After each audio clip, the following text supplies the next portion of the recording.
One of the more confusing features of the Iran conflict right now is that two apparently contradictory things seem to be happening at the same time. Iran is talking about diplomacy. Iranian Foreign Minister Abbas Araghchi and others are keeping alive the possibility of negotiations and potentially returning to the framework established by the MOU. But at the same time, Iran appears prepared to widen the battlefield. We've seen reports of missiles being fired towards the UAE, something Tehran itself has denied. We've seen continued threats against shipping and Gulf infrastructure, and increasingly aggressive rhetoric suggesting that if the US escalates further, American military assets much further afield, potentially even in Europe, could become targets. Now, at first glance, this doesn't make much sense. If Iran wants negotiations, why antagonize the very Gulf states that could help facilitate them? Why risk bringing additional countries into the conflict? And even why contemplate actions in Europe that could dramatically increase the risk of NATO becoming involved? But there's another way of looking at what Iran is doing. Iran does not see diplomacy and military escalation as competing strategies at all. It sees them as two parts of the same strategy. One of the biggest mistakes we can make when analyzing this conflict is assuming that diplomatic engagement automatically means military restraint. Because from Tehran's perspective, negotiations work very differently. So diplomacy and war can happen simultaneously. I recently put this question to a Middle East think tank. Their response was interesting. Their argument was essentially that Iran is operating on two tracks simultaneously. On one track, the foreign ministry is pursuing diplomacy. On the other, the IRGC and the wider security establishment are preparing for continued confrontation. And those two tracks don't necessarily contradict each other. This is important because Western diplomacy often implicitly assumes a sequence. That is, first tensions rise, then negotiations begin, then military activity declines, and eventually perhaps some form of ceasefire emerges. But Iran may not be following that sequence. Instead, Tehran may believe that military pressure is what creates the leverage at negotiations. In other words, diplomacy doesn't replace coercion. Coercion, in fact, strengthens diplomacy. That distinction changes how we need to interpret a lot of what we are seeing.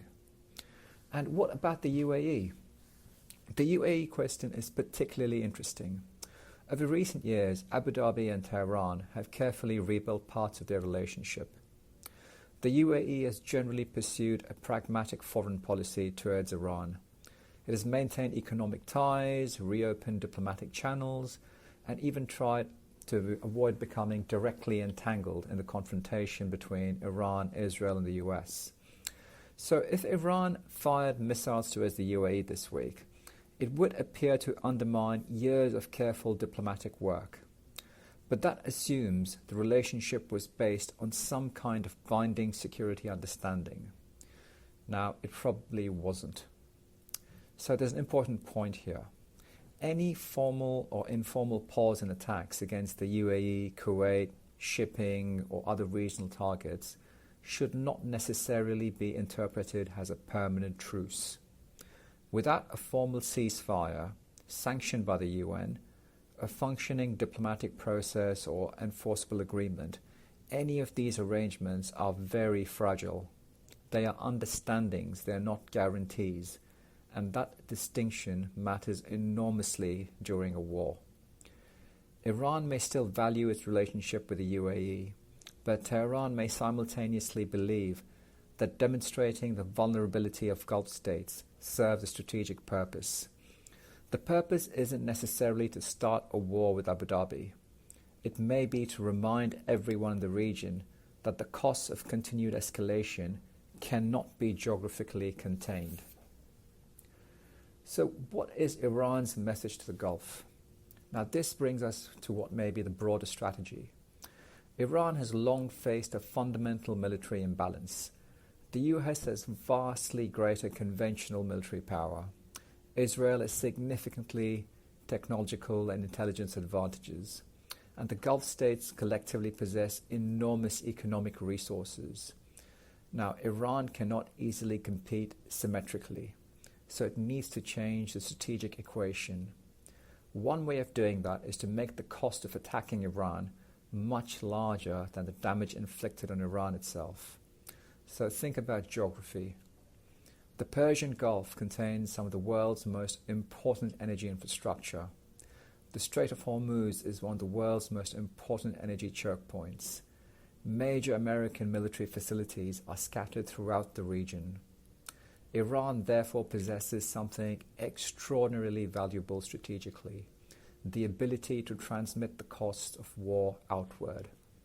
If Iran is attacked, its strategy may be to ensure that the consequences are just not limited to Iranian territory or the region, but across the world. That creates political pressure far beyond the battlefield. Now, the Gulf states have become part of the signaling system. Seen through that lens, a threat against the UAE has multiple audiences. The first is obviously the UAE itself.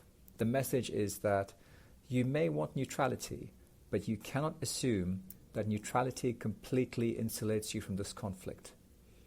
The second audience is other Gulf states, the Saudis, the Qataris, Kuwait, Bahrain, Oman. The message is that the longer this conflict continues, the harder it becomes to maintain a firewall between the war and your economic infrastructure. And the third audience is the US. Iran is effectively demonstrating that the US cannot treat this as a geographically isolated military campaign. Every additional escalation potentially increases the economic consequences. And there's another audience that's easy to overlook: Iran itself. Now, this isn't necessarily one Iranian strategy. We often talk about Iran as though it's a single decision maker. Iran wants this, I believe Iran wants that, or the regime has decided. But the reality is considerably more complicated. There are different power centers inside the Iranian system: the foreign ministry, the IRGC, the military, the supreme leader, the political factions advocating different levels of confrontation. There are officials who may favor negotiations over economic recovery. One faction may genuinely want negotiations, another may genuinely believe that escalation is necessary. So this creates flexibility. If negotiations succeed, Tehran can claim diplomacy worked.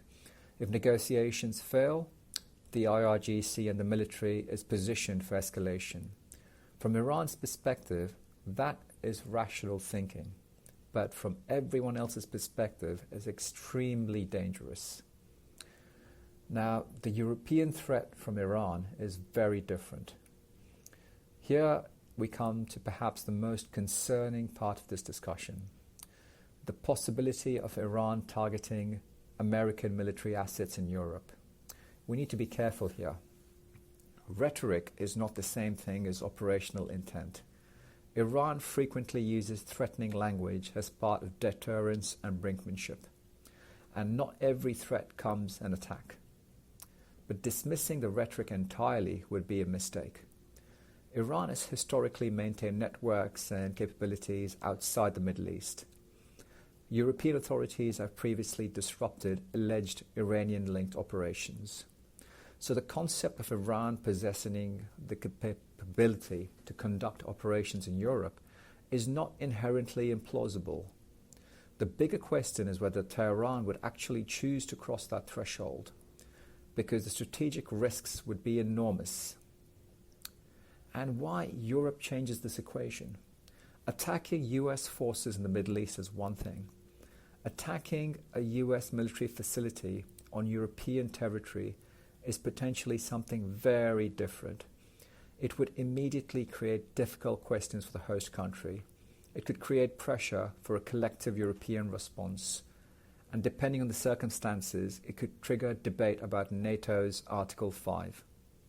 Now, I don't think this means that Article 5 would be automatically invoked. It wouldn't. The political and legal circumstances would matter enormously. But Iran would be introducing another major actor into a conflict that's already difficult to control. So why threaten it? Because threats themselves have value. Iran doesn't necessarily need to attack Europe for the threat to influence decision-making. The possibility alone forces European governments to consider their exposure. And importantly, it encourages European governments to pressure Washington against further escalation. This is classic deterrence logic. You don't necessarily need to carry out the threat if the possibility of carrying it out changes your opponent's behavior. But note that deterrence has a dangerous weakness. The problem with this strategy is credibility. If Iran repeatedly threatens escalation and never follows through, those threats gradually lose their deterrent value. At some point, Tehran may feel compelled to demonstrate that its red lines are real, and this is where brinkmanship becomes dangerous. Both sides believe they're signaling restraint, while the other side interprets the same action as escalation. The US might conduct a limited strike intended to demonstrate resolve. Iran might respond with a limited attack intended to restore deterrence. Suddenly, both sides are climbing a ladder neither originally intended to climb. This is one of the classic mechanisms through which limited conflicts become larger wars. Not necessarily because either side wants a larger war, but because each side believes the next escalation is necessary to prevent the other from escalating again. So what is Iran actually trying to achieve? My interpretation is that Iran's strategy currently appears less focused on winning the war conventionally than on changing the cost of structure of the war for the US. Iran doesn't need to or want to defeat the US militarily. It needs to make continued military pressure increasingly expensive, and not simply expensive for Washington, expensive for the Gulf states, for Europe, for energy consumers, for shipping, expensive for the global economy. The objective is ultimately political. Create enough distributed economic and security costs that other countries begin pushing the US towards a settlement. This connects directly with the wide argument I made previously about this conflict. The ultimate constraint is not about military capability. It's about economic sustainability. But Iran can also overplay its hand. There is a major weakness in the strategy. Iran needs other countries to pressure the US. But if Tehran becomes too aggressive, those same countries may instead move closer to the US. This is particularly important in the Gulf. The UAE, Saudi, Qatar, Bahrain, and others may prefer de-escalation. They may not want to participate directly in a war against Iran, but they may actively encourage negotiations. But if Iran begins attacking them directly, their incentives change. The same applies for Europe. European governments may oppose further escalation, but an Iranian attack on European territory could transform political opinion very quickly. It needs to create enough risk to generate pressure for diplomacy. That is what Tehran needs to do, but not so much risk that it creates a broader coalition against itself. That is an extremely difficult line to walk. And this is why the current moment is so dangerous. The most important takeaway from this is that Iran has not abandoned diplomacy. I don't think the evidence necessarily supports that conclusion. Nor does continued diplomacy mean Iran has chosen restraint. The plausible interpretation is that Tehran is pursuing negotiations and escalations simultaneously. Diplomacy offers one route to improving Iran's position. Military pressure offers another. And until there is a credible ceasefire or functioning political framework, Iran appears prepared to keep both options open. That means we should be very careful about interpreting temporary pauses. A few quiet days doesn't necessarily represent de-escalation. A diplomatic meeting doesn't necessarily mean military restraint, and threatening rhetoric doesn't necessarily mean an attack is imminent. All three can coexist. So the bigger picture, let's take a step back. This conflict is increasingly becoming a contest over who can tolerate the costs for longer. The US has overwhelming conventional military superiority. Iran has geography, asymmetric capabilities, and the ability to impose disruption. This creates a very unusual strategic balance, and it explains why diplomacy may eventually become unavoidable, not because either side suddenly trusts the other, but because the cost of continuing eventually becomes greater than the expected value of another round of escalation. The real question, therefore, is not simply, does Iran want negotiations? It probably does, under the right conditions. The more important question we need to ask is, what does Iran believe it needs to do in order to improve its position before these negotiations take place?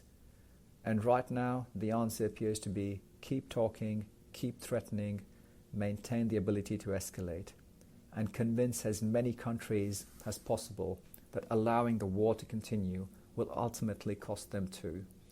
That is a coherent strategy in Tehran, but also an extraordinarily dangerous one, because when diplomacy and military action operate simultaneously, the margin for miscalculation becomes very small.